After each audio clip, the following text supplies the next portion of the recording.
এই যে 4G পরীক্ষামূলকভাবে চালু হয়েছে 2022 সালে।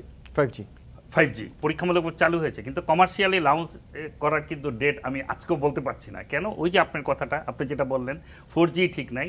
এখন সরকার প্রায়োরিটাইজ করছে যে 4G যাতে ভালোভাবে চলে।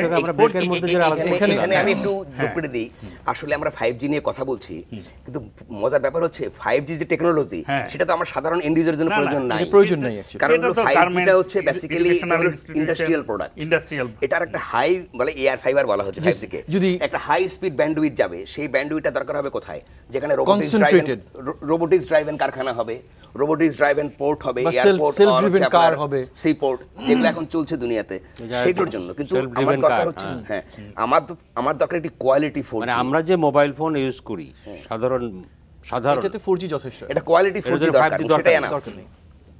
কারণ আমাদের তো 4G দিতে 40 50 60 মেগাহার্টজ পর্যন্ত দিতে পারবে। হ্যাঁ, আপনার এখন 4G তে আপনার 60 mbps পর্যন্ত স্পিড আসতেছে।